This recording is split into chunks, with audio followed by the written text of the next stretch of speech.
হযরত হাফিজ হুজুর রহমতুল্লাহ নাম শুনছেন? বাংলাদেশের বহুত বড় বুজুর্গ আশরাফ আলী থানভী রহমতুল্লাহ আলাইহির খলিফা ছিলেন। বুড়া মানুষ, ৯২ বছর বয়স, ঘুমায় থাকতেন যখন ছাত্ররা উস্তাদরা শুনছে, লাখো মানুষ শুনছে, হুজুরের প্রত্যেকটা পশমের গোড়া দিয়ে আল্লাহ আল্লাহ জিকির বাড়াইতো। ও মিয়া, তোমার তো জবান থেকেও বার হয় না, কারণ তোমার দেল জবান সব দুনিয়া, তোমার কাছে তো আখিরাত কিছু না। তুমি তো নিজেকে এইভাবে গঠন করো নি। আর আল্লাহর ওলি ৯২ বছর বয়স, ঘুমায় আছে, শুনতেছে হুজুরের পায়ের তালু থেকে মাথা পর্যন্ত সব জায়গাতে আল্লাহ আল্লাহর জিকিরের শব্দ বের হয়েছে। কারণ উনি ফানাফিল্লাহ বাকাবিল্লাহর দরজা আল্লাহ ওনাকে পৌঁছে। তুমি কি বুঝবা ফানাফিল্লাহ বাকাবিল্লাহর কথা? তুমি তো মুসলমানের খাতায় না, আমি খাতায় না। ওয়ারিনা মানাসিকানা, আল্লাহ আমাকে ইলম দান করো। এই যে হজের এলেম হাদিসের কিতাবের মাধ্যম দিয়ে কিতাবুল হজ এসেছেন, কিভাবে হজ করতে হয়, হজের বিধিবিধান কেমন, আমরা তো এগুলো শিখি না। টাকা হয়, দৌড় দিয়ে হজে চলে যায়। এই জন্য হজ থেকে আসার পরেও ওই হাজির আমলের তেমন পরিবর্তন হয় না। অনেকে এলেম নেই, কিন্তু ইব্রাহিম নবী দোয়া করতেছেন, আল্লাহ আমারে হজের এলেম দাও। এখানে সব এলেম শামিলে হাজ হয়েছে, তাহলে এলেমের দরকার আছে না নাই? কোরআনুল হাকিম থেকে প্রথম পারা সূরাতুল বাকারা একটি আয়াতে কারিমা তেলাওয়াত করা হয়েছে, যে আয়াতে কারিমার ভিতরে হযরত সাইয়্যিদনা ইব্রাহিম আলাইহিস সালাতু ওয়াস সালাম বাইতুল্লাহ নির্মাণ করার পরে আল্লাহর কাছে যে দোয়া করেছিলেন তার ভিতরে একটি দোয়া, রব্বানা ওয়াজআলনা মুসলিমাইন লাকা ওয়া মিন যুররিয়্যাতিনা উম্মাতান মুসলিমাতান লাক। নিজের জন্য দোয়া করলেন হযরত ইব্রাহিম খলিলুল্লাহ, নিজের কলিজার টুকরা সন্তান শিশু নবী হযরত ইসমাইল জবিহুল্লাহর জন্য দোয়া করলেন। আল্লাহ আপনি কাবা ঘর নির্মাণ করাইলেন, সংস্কার করাইলেন আমাদের মাধ্যম দিয়ে। আল্লাহ আমাদের উভয়কে খাঁটি মুসলমান হিসেবে কবুল করে নিন। আজকে আমরা খাঁটি মুসলমান কিনা এটা আমরা নিজেরা যাচাইও করি না, বাছাইও করি না। কিন্তু আল্লাহ রাব্বুল আলামিন ১,২৪,০০০ যত নবী আল্লাহ তাআলা পাঠাইছেন, হযরত মাওলানা মুফতি শফি সাহেব রহমাতুল্লাহি আলাইহি তাফসীরে মারিফুল কোরআনের মধ্যে লেখেন, ১০ জন নবী ব্যতীত আর দুনিয়ার সব নবী হলো হযরত ইব্রাহিমের আওলাদ। আল্লাহ আল্লাহ। ১০ জন পয়গম্বর ব্যতীত কুল কায়নাতের সমস্ত নবী ইব্রাহিম আলাইহিস সালামের আওলাদ। আর তিনার ২ সন্তান হযরত ইসহাক থেকে অধিকাংশ নবী। আর ওনার সন্তান যার জন্য দোয়া করলেন হযরত ইসমাইল নবী, হযরত ইসমাইলের বংশ থেকে মাত্র একজন নবী, তিনি হলেন আখিরি নবী মুহাম্মদুর রাসূলুল্লাহ। মুফাসসিরিনে কেরাম লিখছেন, কিয়ামতের দিন আল্লাহ পাক যখন নবীদেরকে মুমিনদেরকে জান্নাত দান করবেন, সব জান্নাতীরা আল্লাহর কাছে একটা প্রশ্ন করবে, আল্লাহ ইসমাইলের বংশ থেকে দিলেন আপনি একজন নবী আল্লাহ, আর ইসহাকের বংশ থেকে দিলেন হাজারুল লাখ নবী আল্লাহ, তাহলে কার মর্তবা আপনার কাছে বেশি? আল্লাহর কাছে প্রশ্ন করবে সব নবীরা, আল্লাহ হযরত ইসমাইলের বংশ থেকে দিলেন একজন নবী, আর হযরত ইসহাকের বংশ থেকে দিলেন আপনি অধিকাংশ নবী। তো আল্লাহ রাব্বুল আলামিন ফয়সালা জানাই দিবেন, সংখ্যার দিক থেকে হলো হযরত ইসহাক, আর মর্তবার দিক দিয়ে হলো আমাদের নবী হযরত ইসমাইলের বংশ। আল্লাহ সবাইরে খুশি করে দেবে। সুবহানাল্লাহ। হযরত ইব্রাহিম আলাইহিস সালাতু ওয়াস সালাম আল্লাহর কাছে ফরিয়াদ করলেন। নবীরা হলো মুস্তাজাবুদ দাওয়া, পয়গম্বরগণ যা বলেন আল্লাহ তাই কবুল করে নেন। শুধু নবী না, কিয়ামত পর্যন্ত যত কামেল মুমিন হবে আল্লাহ তাদেরকে মুস্তাজাবুদ দাওয়া বলা হয়। যা দোয়া করে আল্লাহ এটা কবুল করে নাই, হয়তোবা আল্লাহ সেইটা দুনিয়াতে না দিয়ে আখিরাতে থেকে কোটি গুণ বেশি দিবে। আল্লাহ আল্লাহ আল্লাহ আল্লাহ আল্লাহ আল্লাহ। ইব্রাহিম আলাইহিস সালাম বললেন, আল্লাহ রব্বানা, হে আমাদের পরওয়ারদিগার, হে আমাদের রব, আমাদের পালনকর্তা, ওয়াজআলনা, আল্লাহ আমাদের উভয়কে, আমাকে এবং আমার সন্তানকে মুসলিমাইন লাকা, আল্লাহ আপনার আনুগত্যশীল খাঁটি মুসলমান বানায় নেন, আপনার অজ্ঞবাহ করে নেন। ওমিন যুররিয়াতিনা, আর আল্লাহ কিয়ামত পর্যন্ত আমার যত বংশধর আসবে আল্লাহ তাদেরকেও আপনার খাঁটি বান্দা এবং খাঁটি মুসলমান হিসেবে কবুল করে নিন। আর আল্লাহর কাছে তিনি দোয়া করলেন, কি দোয়া? ওয়ারিনা মানাসিকানা, ওয়ারিনা মানাসিকানা, আল্লাহ এই যে কাবাঘর তুয়াফ করতে হবে, সাফা মারওয়া দৌড়াইতে হবে, আরাফার ময়দানে হাজিরা দিতে হবে, মিনার ময়দানে যাইতে হবে, কুরবানি করতে হবে, আল্লাহ মুজদালিফায় যাইতে হবে, মাশারে হারামে যাইতে হবে, জামারাতের ভিতরে যাইতে হবে। হযরতে ইমাম হাসান বসরি রাহমাতুল্লাহি আলাইহি তাফসীরের মধ্যে লেখেন, খানা কাবা এবং হজ কেন্দ্রে এমন 15টা জায়গা আছে যেই জায়গার কোনো হাজির কোনো দোয়া আল্লাহ ফেরত দেয় না। 15টা জায়গা। 1 নম্বর হলো একজন আল্লাহর বান্দা হজ উমরাকারী জিন্দেগির প্রথম দর্শন যখন খানা কাবা দেখেন, আল্লাহ আমাদেরকে দেখার তৌফিক দান করে দিন। ওই মোহাব্বত, ওই ইশক, প্রেম, ওই চিন্তা চেতনা তো আমাদের নাই। আগের যুগের মানুষরা এমনভাবে হজ করতেন, তাদের অন্তরে এমন আল্লাহ প্রেম, আল্লাহর মোহাব্বত ছিল। আমি এক মুহাদ্দিসের জীবনী পড়েছি, উনি বাগদাদ থেকে হজে এসেছিলেন, পায়ে হেঁটে এসেছিলেন। উনি একদম গরিব মানুষ ছিলেন। মিনার ময়দানে আরাফার পরের দিন 10 জিলহজে যে মিনার ময়দানে কুরবানি করতে হয়, উনার কুরবানির কোনো সামানা ছিল না, জানোয়ার ছিল না। আরাফার ময়দান থেকে খালি হাতে ফেরত আসছেন, কিন্তু কুরবানি করে লাগবে, কুরবানি নাই। তখন আল্লাহকে বলছেন, আল্লাহ আমার তো কোনো পশু নাই, আল্লাহ কুরবানি করার আমার কিছু নাই, আল্লাহ আমার জানটা তোমার জন্য কুরবান করে দিলাম। এই বলে কলিজা ফেটে মিনার ময়দানে মারা গেছে। আল্লাহ আমার কুরবানির কিছু নাই, আল্লাহ আমার জীবনটা তোমার নামে অক্ষ করে দিলাম। এই বলে আল্লাহ বলে চিৎকার দিয়ে ওখানেই মারা গেছে। তারাও হজ করছে। এই যুগের মানুষ সহজ। তজখাহি লাশ তন কর দাগ হায় সিনরা,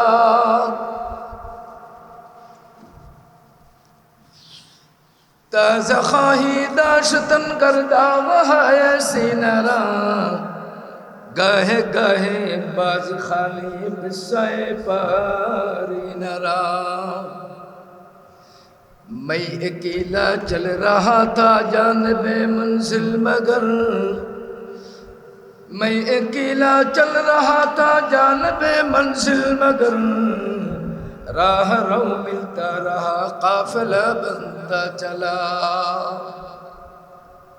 खुदी को कर बुलंद इतना,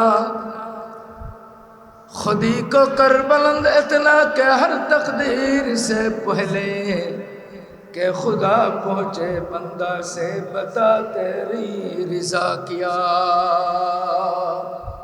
আল্লাহ ইকবাল বলে, হে মানুষ, তুমি তোমাকে আল্লাহর কাছে এমনভাবে উপস্থাপন করো, এমনভাবে তৈরি করো যে আল্লাহ যেন তোমাকে জিজ্ঞেস করে,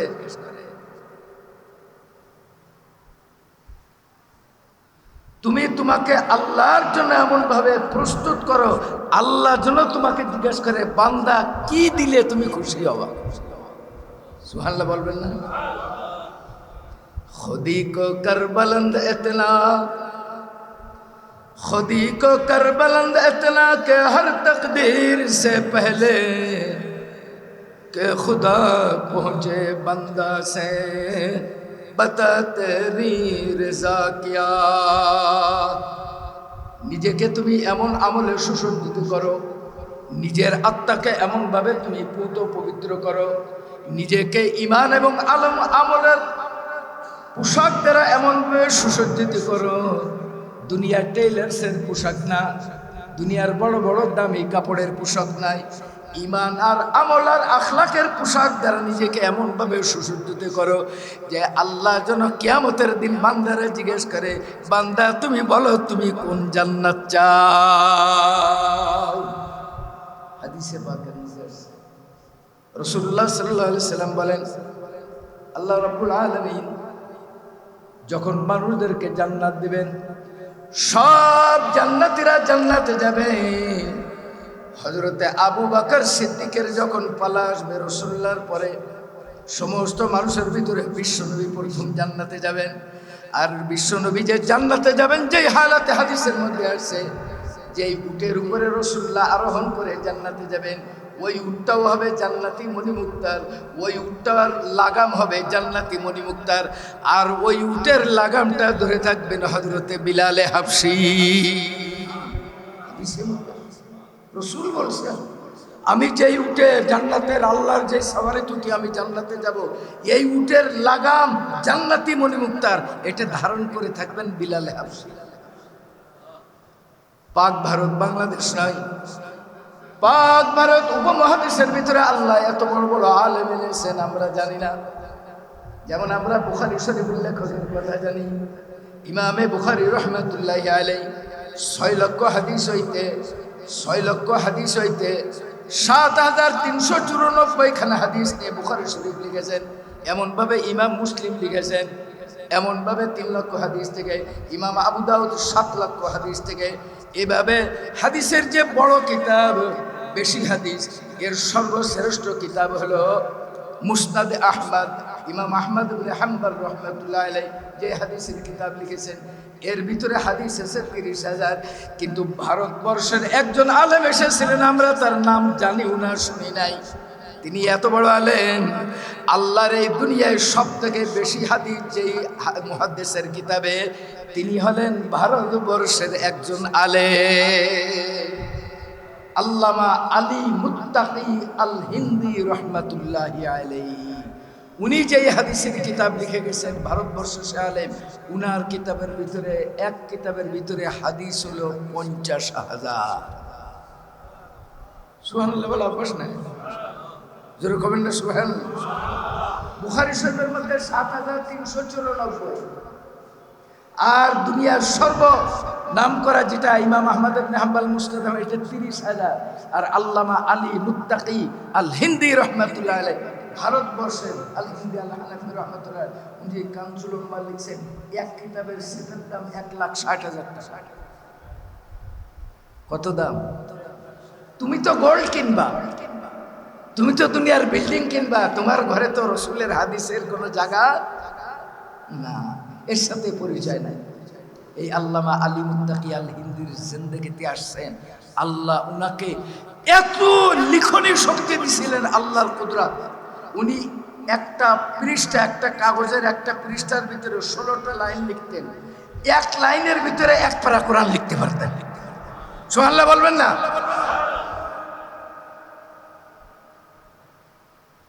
ভারতবর্ষ এসেছিলেন, একটা কাগজ 2টা ছাপা, একটা পৃষ্ঠার 2টা পাট না, এক পাট এই পাট, এই পাটে 16 লাইন, এই 16 লাইনে উনি 15 লাইন, 15 লাইনে 15 পারা কোরআন লিখতে পারতেন। আর পরের পাতায় 15 লাইন, একটা পৃষ্ঠার ভিতরে আল্লাহর কোরআনে 30 পারা কোরআন লেখার যোগ্যতা আল্লাহ ওনাকে দিয়েছিলেন। এই কারামত আছে, তার সঙ্গে পরিচয়, তার নাম শুনছেন, তার ইতিহাস জানেন, তার কিতাবের কথা জানেন। আপনারা জানেন না তার কিতাব মিশরে পড়ানো হয়, আপনারা জানেন না তার কিতাব মরক্কোয় পড়ানো হয়, আপনারা জানেন না বাংলাদেশে বসে আমাদের পাশের লোক তার কিতাব মক্কা মদিনায় পাঠ করানো হয়। আল্লাহ উনাকে এমন কারামত দিয়েছিলেন, একটা পৃষ্ঠার ভিতরে, একটা লাইনের ভিতরে এক পারা কোরআন লিখতে পারতেন। এই জন্য আল্লাহ শুধু এই কিতাব নাই, উনি 250 কিতাব লিখে গেছেন, সব আরবি ভাষায়। লোক হলো ভারতবর্ষ, লিখছেন আরবি ভাষায়, দুনিয়ার সর্বশ্রেষ্ঠ হাদিসের কিতাব। আপনার কি সম্পর্ক এলেমের সঙ্গে? এলেমের জন্য তো ইব্রাহিম নবী আল্লাহর কাছে বলতেছেন, নবী ওয়ারিনা মানাসিকানা ওয়ারিনা মানাসিকানা, আল্লাহ তুমি আমাকে ইলম দান করো। আপনি তো আল্লাহর কাছে টাকা চান, জমি চান, বাড়ি চান, গাড়ি চান, সব চান, চাইতে নিষেধ নাই, জায়েজ পন্থায়, কিন্তু আপনি তো ভুলেও আপনার মুখ থেকে কখনো বের হয় না আল্লাহ তুমি আমাকে আসমানি ইলম দান করো।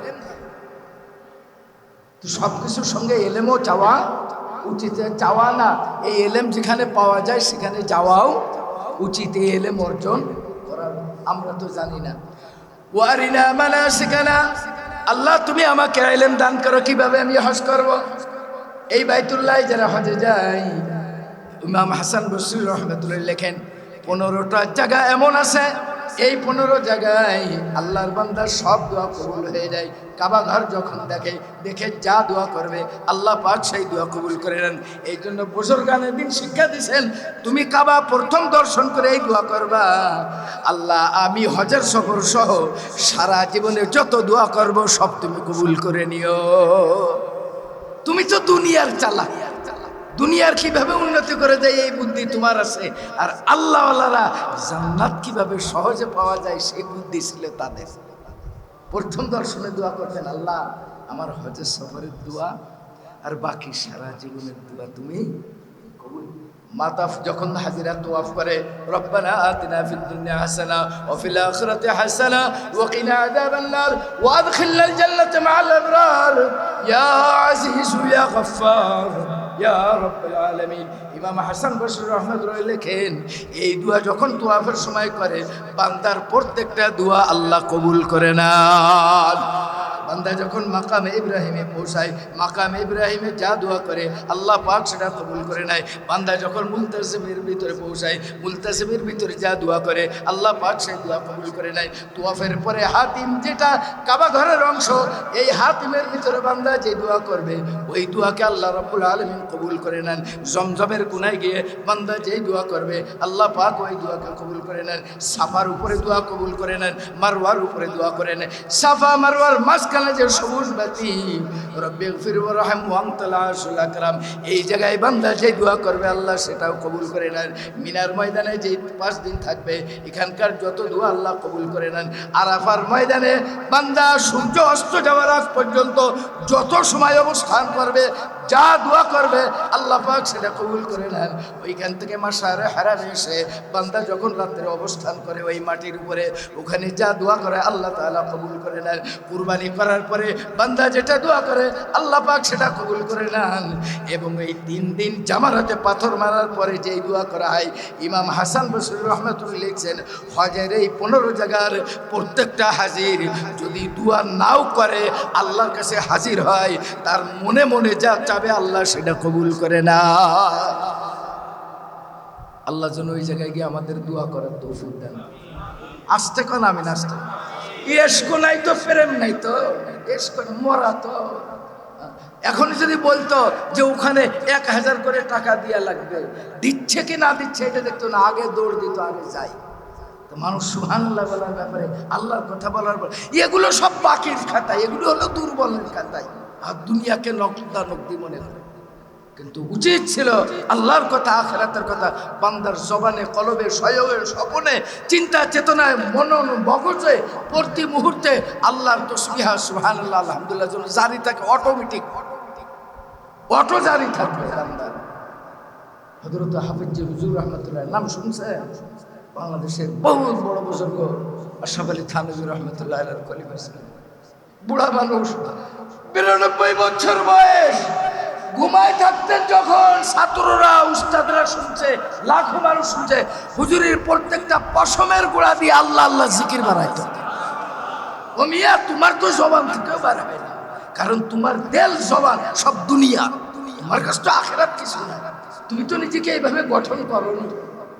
আর আল্লাহর ওলি 92 বছর বয়স, ঘুমায় আছেন, শুনতেছে হুজুরের পায়ের তালু থেকে মাথা পর্যন্ত সব জায়গাতে আল্লাহ আল্লাহর জিকিরের শব্দ বের হয়। কারণ উনি ফানা ফিল্লাহ বাকাবিল্লাহর দরজা আল্লাহ ওনাকে পৌঁছায়। তুমি কি বুঝবা ফানা ফিল্লাহ বাকাবিল্লাহর কথা? তুমি তো মুসলমানের খাতায় না, আমি ওঠে না। ওয়ারিনা মানাসিকানা, আল্লাহ আমাকে ইলম দান করো, এই যে হজের এলেম হাদিসের কিতাবের মাধ্যম দিয়ে কিতাবুল হজ এসেছেন, কিভাবে হজ করতে হয়, হজের বিধিবিধান কেমন, আমরা তো এগুলো শিখি না। টাকা হয় দৌড় দিয়ে হজে চলে যায়। এই জন্য হজ থেকে আসার পরেও ওই হাজির আমলের তেমন পরিবর্তন হয় না। অনেকে এলেম নেই, কিন্তু ইব্রাহিম নবী দোয়া করতেছেন, আল্লাহ আমারে হজের এলেম দাও। এখানে সব এলেম শামিলে হাজ হয়েছে, তাহলে এলেমের দরকার আছে না নাই?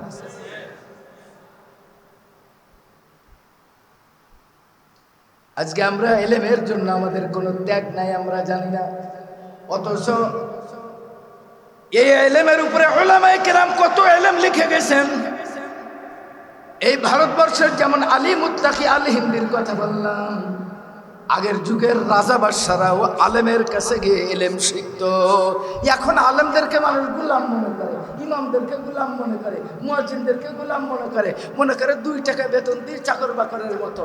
কিন্তু ইতিহাস পড়ে দেখেন, মোগল সম্রাটের সব থেকে প্রতাপশালী সম্রাট বাদশাহ আলমগীরের নাম শুনছেন? তার রেভিনিউ ইয়ারলি বাৎসরিক কত ছিল জানেন? বর্তমান সারা পৃথিবীর যে রেভিনিউ ছিল তার থেকে ওই যুগে হযরতে ঔরঙ্গজেব আলমগীর রহমাতুল্লাহর যুগে ভারতবর্ষের রেভিনিউ বেশি ছিল পৃথিবীর ভিতরে। আফগানিস্তানের গজনি পর্যন্ত, তুর্কমেনিস্তান পর্যন্ত, এখান থেকে বিমাপল্লী, শ্রীলঙ্কার মোপলা পর্যন্ত সব উনার রাজত্ব। উনার হায়াতে জিন্দেগির ভিতরে আসেন। শুধু উনি আলেমী ছিলেন না, হানাফি মাযহাবের জগৎ বিখ্যাত কিতাব ফতোয়ায়ে আলমগীরি, যে কিতাব এই হানাফি মাযহাবের ফতোয়ায়ে আলমগীরি, তার নামে আলেমরা উৎসর্গ করেছে।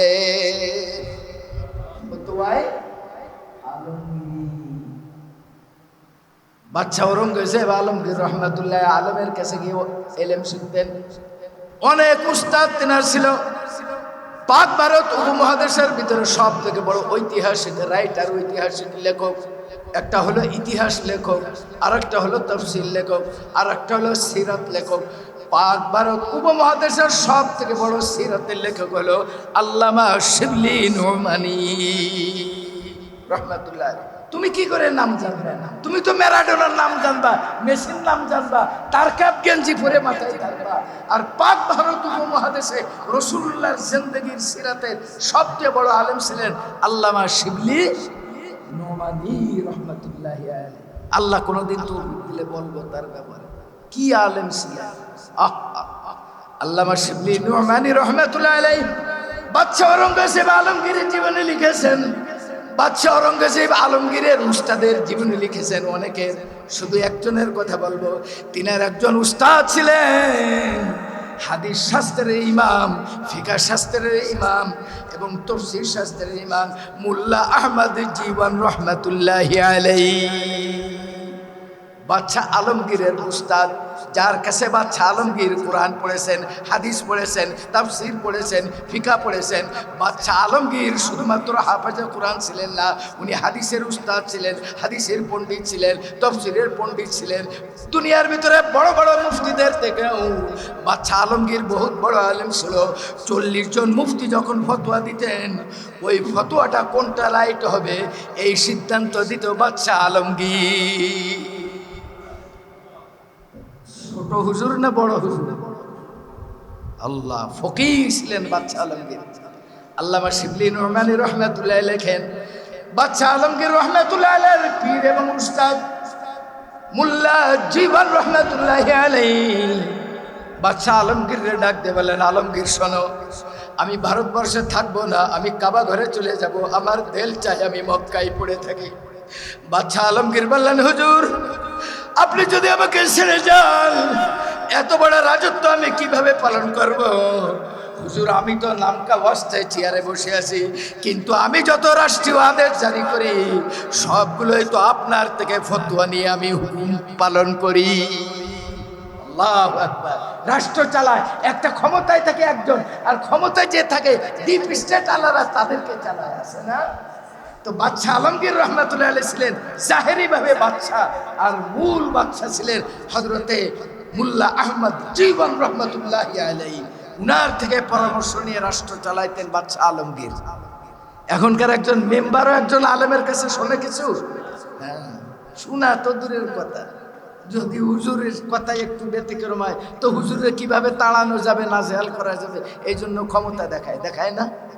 বাদশাহ আলমগীর রহমাতুল্লাহ আলাইহি বললেন, হে আমার প্রাণের উস্তাদ, আপনি যদি আমাকে রেখে কাবাগরে চলে যান হুজুর, তাহলে আমি রাষ্ট্র কিভাবে চালাবো? বাদশাহ আলমগীরের উস্তাদ মোল্লা জীবন রহমাতুল্লাহ আলাইহি বললেন, আলমগীর, আমার দিলটা পড়ে আছে কাবা ঘরে, তুমি আমাকে অনুমতি দাও, আমি কাবা ঘরে যাব, আমি কাবা ঘরে হজ করব, হজ করে আমি মদিনায় যাব। আমার নবী যদি আমাকে আসার অনুমতি দেয় তবে আমি ফেরত আসবো, আর আমার রসুল যদি আমাকে অনুমতি না দেয় আমি রসুলুল্লাহর রওজায় পড়ে থাকবো। তুমি আমার কাছে চিঠি লিখো, তোমার চিঠির ভিতরে তোমার জরুরি পরামর্শ আমি দিয়ে দেব। আল্লাহ আল্লাহ তু তওয়াঙ্গার গস্তাই আজ মালেমা ইস জামা গাফিল শুদি আজ হালেমা। কেমন ছিল সেই সমাজ, কেমন ছিল সেই সমাজের বাচ্চাগুলো, কেমন ছিল সেই সমাজের আলেমগুলা। বাদশাহ ঔরঙ্গজেব আলমগীর রহমাতুল্লাহ আলাইহির পীর মোল্লা জীবন রহমাতুল্লাহ আলাইহি কাবা ঘরে হজ করতে গেলেন। কিতাবের মধ্যে লেখেন, আল্লামা শিবলি নোমানী রহমাতুল্লাহ লেখেন, ওই যুগে তো আর এত ভিড় ছিল না, এত আইন কানুন ছিল না। আমি তো নিজেও জমজমের কূপ থেকে নিজে হাত দিয়ে পানি তুলেছি, খেয়েছি, ওখানে থেকেছি, কিন্তু এখন তো এগুলো নাই, অনেক আগের কথা বলছি। মোল্লা জীবন রহমাতুল্লাহ আলাইহির জিন্দেগি লেখেন আল্লামা শিবলি নোমানী, উনি মাতাফের ভিতরে মিসাবে রহমত এবং হজরে আসওয়াদের মাঝখানে উনি ঘুমাই গেছেন। উনি স্বপ্ন দেখতেছেন রাসূলুল্লাহকে, আর রাসূলুল্লাহ সাল্লাল্লাহু আলাইহি সাল্লামের কাছে উনি বলছেন, হুজুর, আমি যে ওখানে পড়াইতাম, আলমগীরকে পড়াইতাম, হাজার হাজার আলেমদেরকে পড়াইতাম, হুজুর আমার দিল চাই আমি কিছুদিন মক্কা মদিনায় থাকি। আল্লাহর নবী উনাকে অনুমতি দিলেন, উনি হজ করে আর ফেরত আসলেন না, কোনো কিতাবপত্র নিয়ে যান নাই, কোনো বই পুস্তক নিয়ে যান নাই, শুধু হজের সামানা নিয়ে গেছেন। রাসূলুল্লাহর অনুমতি পেয়ে এই দুনিয়ার ভিতরে ইলমে ফিকাহের, কোরআন হাদিস বুঝার জন্য ইলমে ফিকাহ অপরিহার্য। ইলমে ফিকাহের জগৎ বিখ্যাত কিতাবের নাম হলো শরহুল মানার।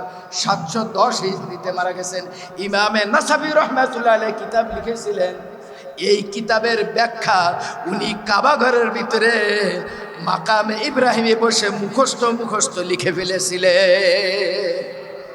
আল্লাহ, কোনো বই নাই, পাণ্ডুলিপি নাই, কাবা ঘরের চত্বরে মাকামে ইব্রাহিমে বসে বইপত্র ব্যতীত আল্লাহর এই দুনিয়ার সব থেকে বড় কঠিন আরবি কিতাব শরহুল মানার, ইমামে নাসাফি রহমাতুল্লাহ আলাইহি এই কিতাবের ব্যাখ্যা উনি লিখলেন। কিতাবটার নাম হলো নুরুল আনোয়ার। জোরকান সুবহানাল্লাহ।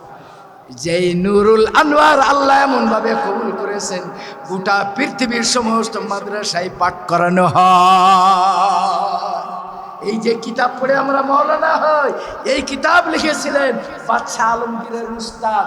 এইভাবে হজে গিয়ে মাতাফের ভিতরে মাকামে ইব্রাহিমে বসে কোনো বইপত্র ছাড়া মুখস্থ লিখেছিলেন এই কিতাব।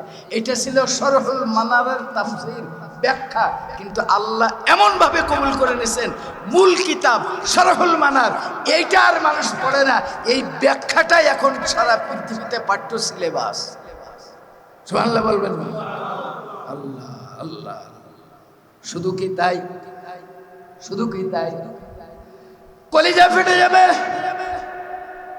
এই বাদশাহ আলমগীর রহমাতুল্লাহ আলাইহির উস্তাদ মোল্লা আহমদ জীবন রহমাতুল্লাহ আলাইহি, তিনার যখন মাত্র 16 বছর বয়স, ভারতবর্ষে থাকা অবস্থায় উনি তো যখন হজে গেছেন, কাবা ঘরের ভিতরে বসে মুখস্থ এই কিতাব লিখেছিলেন।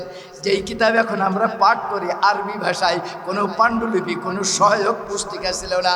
উনার যখন মোল্লা জীবন রহমাতুল্লাহ বয়স যখন 16 বছর বয়সে তিনি আরবি ভাষায় কোরআনের ঐতিহাসিক তাফসীর ব্যাখ্যা লিখেছিলেন। আরবি দিয়ে, আরবি ভাষা। বয়স কত?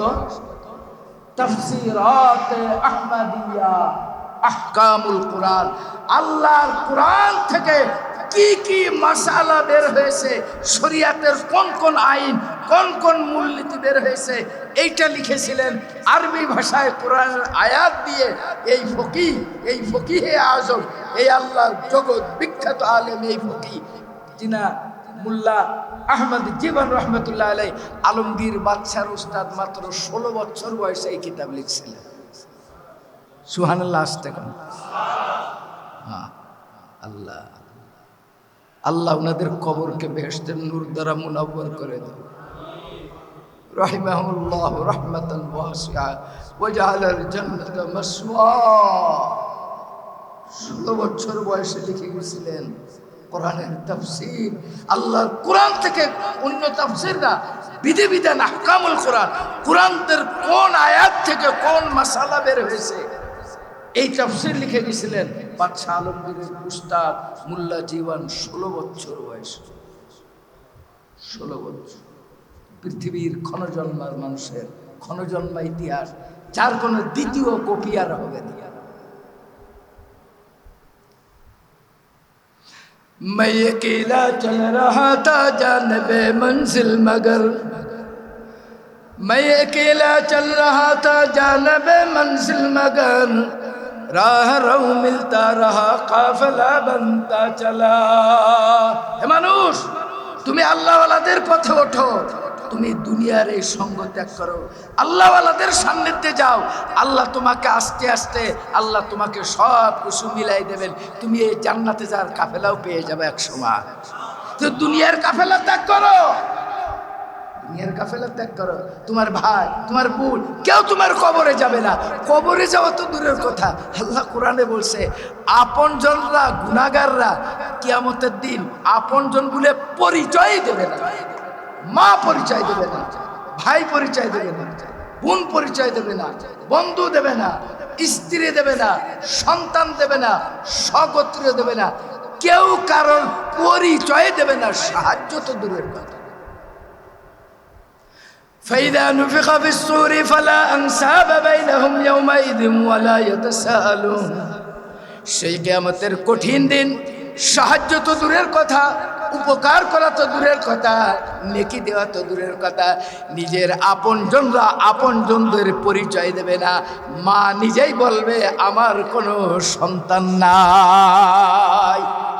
কোন ধোঁকায় পড়ে আছে? শুধু দুনিয়া, শুধু দুনিয়া।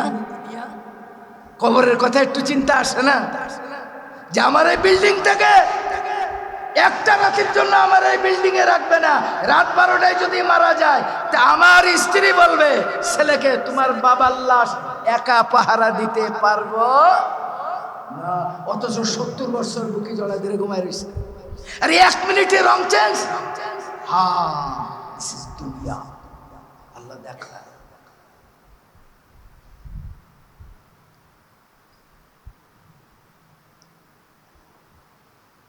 কিন্তু আমরা কাফের, আমরা কাফের। এই ভারতবর্ষের ভিতরে আরেকজন আলেম এসেছেন।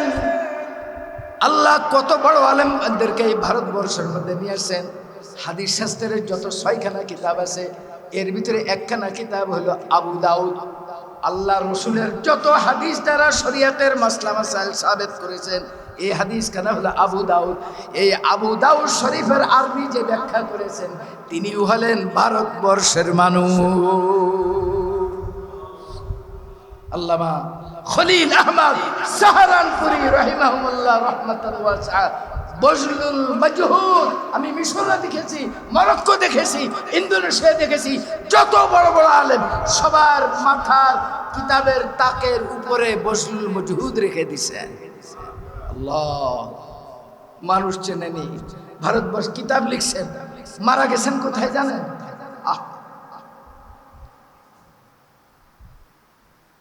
তুমি তো বাঁচার জন্য সিঙ্গাপুরে দৌড়াও, মাউন্ট এলিজাবেথে দৌড়াও, বামনগ্রাতে দৌড়াও, কিন্তু মানুষের যখন অসুস্থ হবে তখন আল্লাহ মসজিদ এবং ইমানের পাশাপাশি থাকার চেষ্টা করা উচিত, যেন তার ইমানটা, মৃত্যুটা যেন ইমানি হালাতে হয়।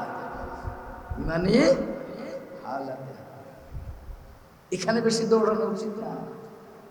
মৌত যেখানে আছে হবে। قل إن الموت الذي تفرون منه فإنه ملاقيكم। মৃত্যু তোমাকে যখন ধরবে, তুমি যদি বামনুন গ্রাদেও যাও, মাউন্ট এলিজাবেথেও যাও, লন্ডন আমেরিকা যেখানে যাও না কেন, মৌত তোমার হবে। মৌত থেকে জিথাই পালাও, মৌত থেকে জিথাই পালাও, মৌত তোমায় লইবে ঘিরি, যদিও সুদূর আকাশ পানে, পালাও সে তাই লাগিয়ে সিঁড়ি। সমুদ্রের অতাল গহ্বরে সাবমেরিনের ভিতরে লুকাইলেও আজরাইল আলাইহিস সালাম কি যাইতে পারবে সাবমেরিনের মধ্যে? পারবে না।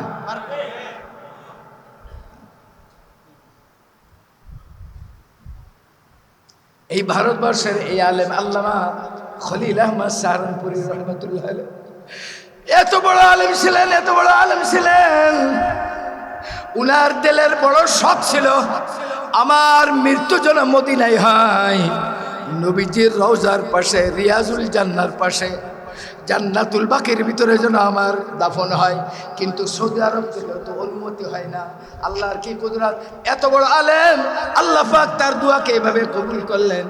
রাসূলুল্লাহ সাল্লাল্লাহু আলাইহি সাল্লাম মদিনার গভর্নরকে স্বপ্ন দেখাইলেন, আমার খলিল আহমদ ভারতে আছে, তাকে তোমরা এনে মদিনায় এনে এখানে হাদিস পড়ানোর মৃত্যু পর্যন্ত অনুমতি দাও।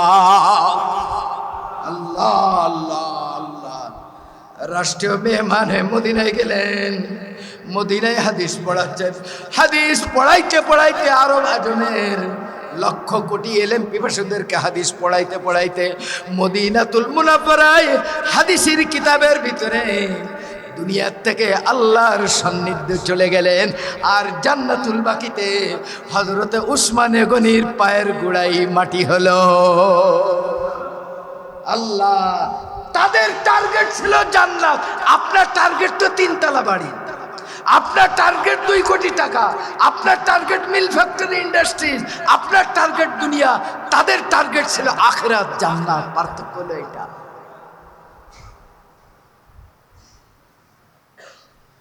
হযরত মাওলানা জাকারিয়া রহমাতুল্লাহি আলাইহি, যিনি এই তবলিগের নিসাব লিখেছেন, ফাজাইলে সাদাকাত লিখেছেন, আপনারা প্রত্যেক মসজিদে পড়েন। আপনারা কি জানেন ইনার কবরও মদিনায়? ইনাকেও নবীজির স্বপ্নে মদিনায় নেওয়া হয়েছিল। উনিও মদিনায় হাদিস পড়াইতে পড়াইতে মারা গেছিলেন। হযরত উসমান গনির কবরের পাশে মদিনায় জান্নাতুল বাকিতে হযরত মাওলানা জাকারিয়া রহমাতুল্লাহ আলাইহির কবর। আল্লাহ, কয়জনের কথা বলবো? তুমি তো এসব ইতিহাস পড়বা না, তুমি তো পড়বা নর্তকীদের ইতিহাস। হযরত মাওলানা জাকারিয়া সাহেব নয় খালি, উনার খলিফা, উনার ছাত্র আল্লামা বদরে আলম মিরাটি আল্লাহর কাছে কাঁদতেন, আল্লাহ আমার উস্তাদ তো পার হয়ে গেছে, আল্লাহ উনি তো মদিনায় চলে গেছেন। আল্লাহ, উস্তাদের মাটি হলো মদিনায়, সারা জীবন উস্তাদের জুতা উঠাইছে আল্লাহ তার ছাত্র। আল্লাহ, দুনিয়াতে যেমন উস্তাদের সঙ্গে ছিলাম, আল্লাহ মওতের পরে উস্তাদের পায়ের নিচে থাকার তৌফিক দিও। আল্লাহ তাকেও মদিনায় নিলেন, তিনিও মদিনায় মারা গেলেন। জাকারিয়া রহমাতুল্লাহ আলাইহির পায়ের গোড়ায় আল্লামা বদরে আলম মিরাটি ভারতী, তারও কবর। আল্লাহ, সবচেয়ে এক কাফেলার লোক, এক গাড়ির যানবাহন, যে সব এক ফ্যামিলি, সেই ফ্যামিলি হলো জান্নাতি ফ্যামিলি। সুবহানাল্লাহ হবে না? জোরে হবে না সুবহানাল্লাহ? ভারতবর্ষের একজন আলেম আছে মাওলানা মাহমুদ হাসান। মাহমুদ হাসান 2 জন বিখ্যাত। একজন হলো মাল্টার বন্দি, 1857 ঐতিহাসিক ব্রিটিশ খেতাব আন্দোলনের উলামায়ে দেওবন্দের সিপাহসালার শাইখুল হিন্দ মাহমুদুল হাসান দেওবন্দি রহমাতুল্লাহ আলাইহি। আর একজন হলো মাওলানা মাহমুদ হাসান দেওবন্দি। 1350 হিজরিতে প্রায় 107 বছর আগে উনি মারা গেছেন। 107 বছর আগে। দুনিয়ার মানুষ জানে না, আলেম সমাজ অনেকে জানে না, এলমি মহলের মানুষ অনেক জানে না। এত বড় আলেম ছিলেন, এত বড় আলেম ছিলেন। আল্লাহর কোরআন এবং হাদিস নিয়ে আরবি ভাষায় যত মানুষ কোরআন হাদিসের কিতাব লিখেছেন, এইরকম 1050 খানা কিতাবকে সামনে রেখে 40,000 মুহাদ্দিস মুফাসসিরিনদের নামের তালিকা, ইসলামী লেখকদের জীবনের তালিকা করে 80 খণ্ডে একখানা কিতাব লিখেছে। কিতাবটার নাম হলো মুজামুল মুসান্নিফিন 1350 বছর রাসূলুল্লাহর জামানা হইতে উনার ইন্তেকালের উনার যুগ পর্যন্ত 1350 বছরে যত ব্যক্তি ইসলামের উপরে আরবি ভাষায় কলম ধারণ করেছে তাদের সবার নাম নিয়ে আসছেন না, সুবহানাল্লাহ বলবেন না? সবার জীবনে নিয়ে আসছেন, সবার। উনার ওই তালিকা আসছে 40,000। তো 40,000 যে নিয়ে আসছেন এর ভিতরে এমন একজন আছে যে একজনেই লিখছেন, একজনের নাম মুহাম্মদ, তিনি একাই লিখছেন 1000 কিতাব। সুবহানাল্লাহ হবে না? একজনে লিখছেন 1000 কিতাব। ইমামে আজম আবু হানিফা রাহমাতুল্লাহ আলাইহির কালজয়ী মায়না শাগরেদ হযরতে ইমাম মুহাম্মদ, উনি কিতাব লিখেছেন 1000 কিতাব লিখছেন। এক কিতাবের খণ্ড হলে 100 গুণে 100। এমন কিতাব লিখছেন কতগুলা? 1000। ইমামে জালালউদ্দিন সুয়ুতি রহমাতুল্লাহ একজনের নাম লিখেছেন, তিনি কিতাব লিখেছেন 900। ইমাম ইবনুল জাওজি রহমাতুল্লাহর নাম লিখেছেন, উনি কিতাব লিখেছেন 2000। শুধু তাই নাই, ওই যুগে তো প্রিন্ট মেশিন ছিল না। এখন তো গুগলে ভয়েস কমেন্ট দিলে অটো লেখা হয়ে যায়, লেখাও লাগবে না। ওই যুগে কাগজ কলম ছিল না, কাঠ দিয়ে বাঁশ দিয়ে কলম বানানো হতো। উনি ওই যে কোরআন হাদিস লিখতেন, এই কলমের যে আগা নিব বানাইতেন, এর যে ডাস্ট যেটা হতো ছোট ছোট টুকরা, এগুলিকে জমা করে রাখতেন। 2000 কিতাব লিখেছিলেন ইমাম ইবনুল জাওজি। মৃত্যুর আগে ওসিয়াত করছেন, আমি মারা গেলে আমার গরম পানি যে করবা, আল্লাহর কোরআন রাসূলুল্লাহর হাদিস লিখতে কলম বানানোর যেই গুঁড়া আমি জমা করে রেখেছি কোরআন হাদিস লিখতে, এই কলমের কাঠের গুঁড়া দিয়ে আমার গোসলের পানি গরম করো।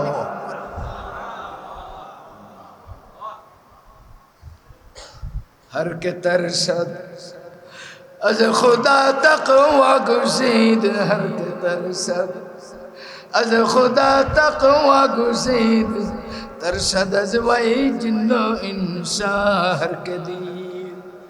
মারা যাওয়ার পরে আর এক আলেম খাবে দেখছেন, বলছে আল্লাহ পাক আপনার সঙ্গে কি ব্যবহার করছেন? বলছে আল্লাহ রাব্বুল আলামিন আমাকে ক্ষমা করে দিয়েছেন। শুধু আল্লাহ আমাকে ক্ষমা করেন নাই, আমার জানাজায় যত মানুষ শরীক হয়েছেন আল্লাহ সবাইকে ক্ষমা করে দিয়েছেন। কিতাবের মধ্যে লিখে জানাজা রওনা হয়েছিল সকালে, আর কবরস্থ হয়েছে ঈশার নামাজের পরে। এত বড় জানাজার কাফেলা, 15 লাখ শুধু আলেমেই ছিল ওই জানাজা। বলছে আল্লাহ তাআলা আমাকে মাফ করে দিয়েছেন, আমার জানাজায় যত মানুষ শরীক হয়েছেন আল্লাহ তাআলা তাদেরকে মাফ করে দিয়েছেন। এবং আমার রব আমার আল্লাহ আমাকে এই শুভ সংবাদ দিয়েছেন, কিয়ামত পর্যন্ত যেই ব্যক্তি আমাকে মহব্বত করবে তাকেও আল্লাহ আমার জন্য মাফ করে দিবে। কার পিছে দৌড়াও তুমি? কোন নেতার পিছনে দৌড়াও? কোন দুনিয়ার পিছনে দৌড়াও? যে তোমাকে জাহান্নামে নিয়ে যাবে তার পিছনে দৌড়াও। আর এ সমস্ত ক্ষণজন্মা মহামনুষী তাদের জানাজায় যারা গেছে তারাও ক্ষমা পেয়ে গেছে, যারা তাদের উপরে মহব্বত করেছে হাজারো বছর পরে আল্লাহ তাদের জন্য ক্ষমার ঘোষণা করছে। मैं अकेला चल रहा था जानबे मंजिल मगर, मैं अकेला चल रहा था जानबे मंजिल मगर, राह रहूं मिलता रहा काफिला बनता चला। এই কথাগুলি আমাদের হৃদয় বসে না কেন জানেন? একজন ব্যক্তি যদি অসুখ হয়ে যায়, ওকে যদি কুরমা দেন, বিরিয়ানি দেন, খাইতে ভালো লাগবে। কারণ ওর দেহে অসুখ, ওর জিহ্বায় কোনো রুচি নাই, ওর খাওয়ার ভিতরে এনার্জি নাই, খাওয়ার পাওয়ার নাই। কারণ শারীরিক ব্যাধি তার খাওয়ার পাওয়ারকে নষ্ট করে দিয়েছেন। ঘাস খাওয়ার, বিরিয়ানি খাওয়া তার কাছে কোনো স্বাদ পায় না। ঠিক মানুষের আত্মায় যখন ব্যাধি হয়, কলব যখন দূষিত হয়ে যায়, গুনাহ করতে করতে আত্মা যখন অপবিত্র হয়ে যায়, ভালো ভালো কথাগুলো তাদের দিলে কোনো খোরাক জন্ম নেয় না, ওর মজা লাগে না, স্বাদ লাগে না। ও তো রুগী, তো অসুস্থ। ওকে তো ইমানের আইসিইউতে নেওয়ার দরকার, ও তো রাষ্ট্র চালাচ্ছে। তার তো এই কথাগুলি নেওয়ার ক্ষমতা, শরীরে রিসিভ করার ক্ষমতা না, তার আত্মা ব্যাধির। আল্লাহ যেন আমাদেরকে সুস্থ হৃদয় দান করে। قد أفلح من زكاها وقد خاب من دساها। যে ব্যক্তি নিজেকে পরিশুদ্ধ করলো সে সফল কাম, নিজেকে পবিত্র করলো, নিজের আখলাক, নিজের চরিত্র, জাহেরি বাতিনি, ভিতরগত বাহিরগত, হৃদয় শুদ্ধি অর্জন করলো, তাজকিয়া নফস করলো, নিজের ইসলাহ করলো, সে কামিয়াব। আর যে ব্যক্তি নিজের আত্মশুদ্ধি করতে পারে নাই, যত বড় মহারথী হোক সে ধ্বংস। আল্লাহর ঘোষণা। আমার মতো নাদান খলিলুর রহমান বলে যে আপনি খুব বড় বুজুর্গ, আল্লাহর ওলি, রিহাই পাবে সে? আমি বাটপারি করার কথা বলছি তারে খুশি করার জন্য, আল্লাহকে খুশি করার জন্য বলার দরকার ছিল আপনার ভিতরে এই রোগ, আপনার এই চিকিৎসা দরকার। কি বলেন ঠিক না? একজনের ভিতরে ক্যান্সার হয় আর ডাক্তার বুঝলো যে এর ক্যান্সার হয়েছে, এর 6 মাস পরে 4th গ্রেডে চলে আসবে। আর ডাক্তার সাহেব খুব বাটপারি করে বললো কোনো অসুবিধা নেই, ডাকচা কুরমা পোলাও খান। ডাক্তারকে ভালো করলো না, ক্ষতি করলো, পরামর্শও দিল না, রোগের কথাও বললো না, বরঞ্চ তাকে আরো ধ্বংসের রাস্তায় আগাই দিল। কি বলেন ঠিক না? তো ঠিক এটা দুইটা দিক, একটা দুনিয়া, একটা আখিরাত, একটা দেহের উপরে, একটা আত্মার উপরে। এই জন্য দৈহিক সৌন্দর্যতার সঙ্গে সঙ্গে কলব, আত্মা, হৃদয় শুদ্ধি এটাও অনেক অনেক বেশি জরুরি। আল্লাহ আমাদের হৃদয়কে পরিশুদ্ধ করে। এই জন্য রসুল যে এসেছিলেন একটা দায়িত্ব ছিল, ওই উযাক্কিহিম তাজকিয়া নফস, আত্মা পবিত্র। আমি যে হাদিস খানা পাঠ করেছি, রাসূলুল্লাহ সাল্লাল্লাহু আলাইহি সাল্লাম দুনিয়ার বুকে যত আহাদিস রয়েছে, আসার রয়েছে, এর সংখ্যা হলো প্রায় 10 লাখের মতো। নবীজির হাদিস সংখ্যা। আপনি তো রসুলের উম্মত, মুসলমান, নামদারি, আব্দুল করিম, আব্দুর রহিম, রসুল 10 লাখ হাদিস দিয়ে গেছেন। আপনার পেটের ভিতরে ডুবুরি পাঠাইলেও তো 10টা হাদিস বাড়াবে না। আপনি তো 10টা হাদিসও ধারণ করতে পারেন নাই, 10টা হাদিস শিখতে পারেন নাই।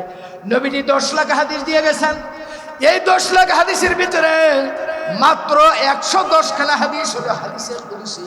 আজকে আমি যে 2খানা হাদিস পাঠ করেছি, এই 2খানা হাদিস হলো হাদিসে কুদসি। একখানা হলো বুখারী শরীফের, আর একখানা হলো তিরমিজি শরীফের।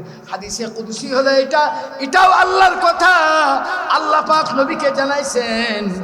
এর শব্দ হলো রসুলের, আর মূল অর্থ হলো আল্লাহর, অর্থাৎ আল্লাহর কথাগুলো আল্লাহ নবীর মাধ্যম দিয়ে জানাইছে।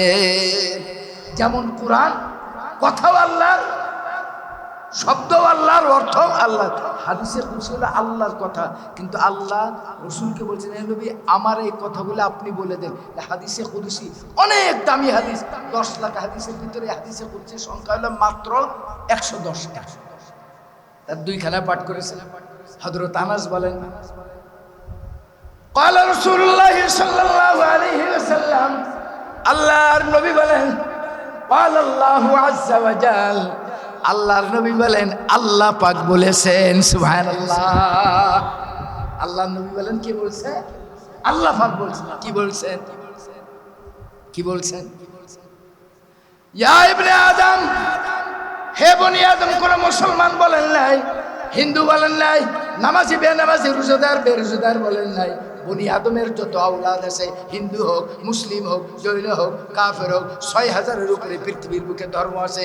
যত ধর্মের মানুষ হোক না কেন, বনি আদমের বংশধর যারা, আল্লাহ পাক জানাই দেন হে নবী আপনি বলে দেন, ইয়া ইবনে আদম, হে বনি আদম, লাউ বালাগাত যুনুবুকা আনানিস সামা, হে বনি আদম তোমার অপরাধ, তোমার গুনাহ, তোমার পাপ যদি এত বেশি হয়, পাপ করতে করতে তোমার পাপ যদি আসমানের চূড়ায় গিয়ে ঠেকে, সুম্মাস্তাগফিরতানি, তুমি যদি আমি আল্লাহর কাছে ক্ষমা চাও, আল্লাহ পাক বলে গফারতু লাকা ওয়ালা উবালি, আমি আল্লাহ তোমাকে মাফ করে দেব, কোনো পরোয়া করব না।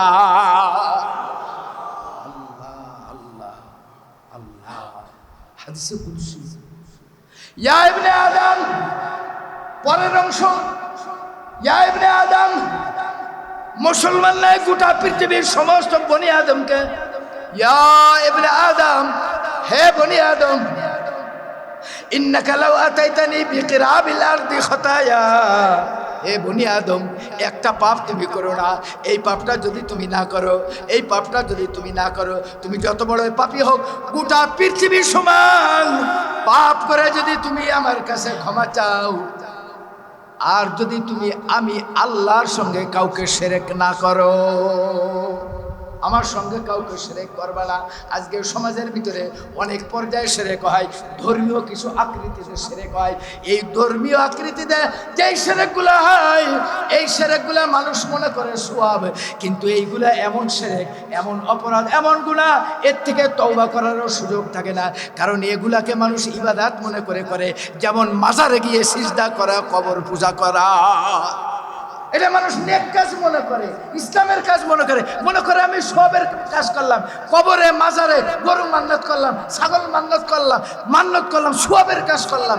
এত বড় পাপ ওর আর তওবা করার সুযোগ থাকে, কারণ ওই পাপটাকে সে কি মনে করে? সওয়াব। আর পাপকে মানুষ যখন সওয়াব মনে করে, তার আর তওবা করার সুযোগ। আল্লাহ তাআলা বলেন, লা তুশরিক বি শাইআ, শিরকের শিরক বিজাত আছে, শিরক বি সিফাত আছে, শিরক বিল আফআল আছে, শিরক বিল আকওয়াল আছে, অনেক পন্থা আছে। কিন্তু মোটামুটি সাধারণ মানুষ যে শিরকগুলা করে, মুসলিম আকৃতি ধারণ করে, তার ভিতর একটা জিনিস হলো কবরে গিয়ে সিজদা করা। আছে না নাই? আপনাদের দেশে নাই? বাংলাদেশে নাই? গোটা পৃথিবীতে আছে, বিশেষ করে সাবকন্টিনেন্ট, আমাদের পাক ভারত উপমহাদেশে এই গুণাটা অনেক বেশি। এত বড় পাপ, এ তওবা করার চান্স হয় না, কারণ এইটাকে গুনাহ মনে করে সে করে না।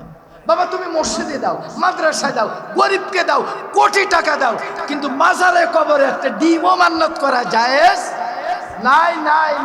আচ্ছা, এটা লজিক্যাল একটা কথা, যেই দরবেশ, যেই বুজুর্গ জীবনভর মানুষের কাছে হাত পাতেনি, মরার পরে ওনার এত গরু ছাগলের দরকার পড়ছে?